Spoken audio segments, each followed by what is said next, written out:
I'm Liisu. I'm a 26-year-old doctor and I quit my job for this. Hello friends, today's video is about Sint Maarten, which is a small Caribbean island in the Lesser Antilles. I ended up there when I was facilitating an Erasmus Plus project because Sint Maarten is technically European territory. It is a gorgeous, gorgeous island that is divided by two countries. The island is 95 square kilometers and it's divided by the French and the Dutch. So the Dutch side is part of the Kingdom of the Netherlands and the French side is in the European Union as it is a French territory. It is a very, very warm country and through all the year the median temperature is 27 degrees Celsius for both the air and the sea. In the beginning it might sound like it's just another Caribbean island in the Lesser Antilles like so many others. Because it's divided by two different nations, it has quite a rich history. Their catchphrase is the friendly island. National bird, the brown pelican. National tree, the flamboyant tree. And you have probably seen the country because it has a really unique airport. Princess Juliana's airport is the one where you have 20 meters of beach before the landing strip. All the small airplanes and the big jets fly over people's heads and land just right there. And also they take off, so there's a good hobby that people who go there have is jet blasting. I thought it was a painful and a terrible experience. That was horrible! But suit for yourself. It is quite unique in that sense. But as you heard, it's divided by the French and the Dutch, which means there is a bit of drama behind how the island came to be. It's a volcanic island, as much of the islands in the Caribbean are. It still has the European power there. You can understand that it comes with a sort of history. So the island was basically discovered by Columbus on his second voyage. Before the colonial power, there were Amerindians and Arawaks living on the island, but there's basically none of that history left on the island anymore. The people are a mixture of the slaves that were brought there on the 18th century and the European power that was ruling back then. And you can understand that this era in the 18th century, it was not pretty, but this has given the island what it is right now. And one good example of this history is chani cakes. So chani cakes, which is basically a really tasty fried bread, and it's very popular in the Caribbean.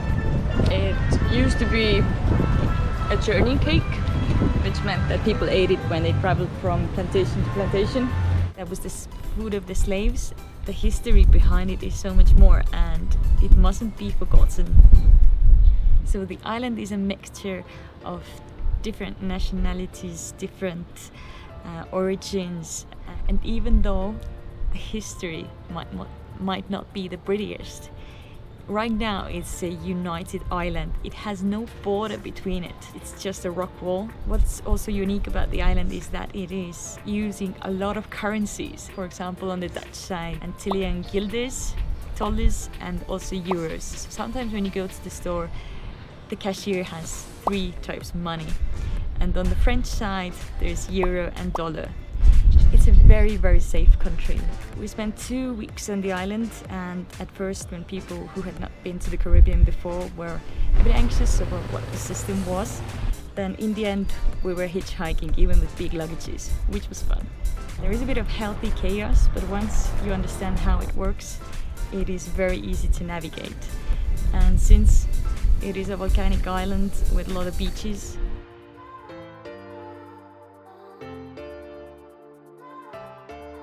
there's many extreme sports that you can try. Woo!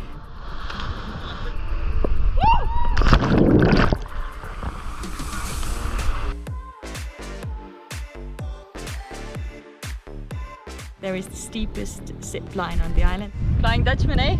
Yep. Which starts on a mountain that's 320 meters high, and it is the steepest in the world.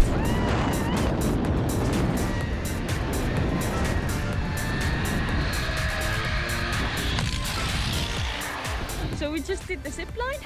It was not allowed to film, unfortunately.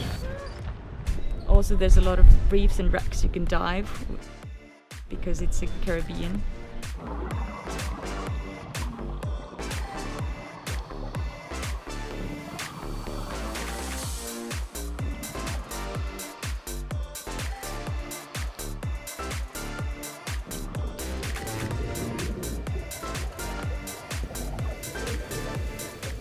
And jet skis are also quite popular there.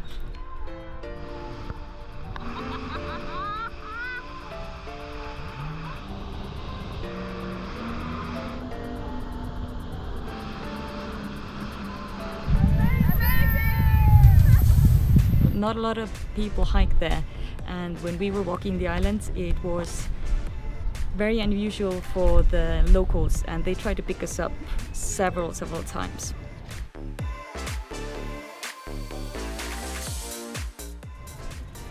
So Sint Maarten, how you want to call it, it has two different sides on a very, very, very small area. It has a lot of activities and a lot of sights to see. So if you ever get into the area, be sure to check that island out.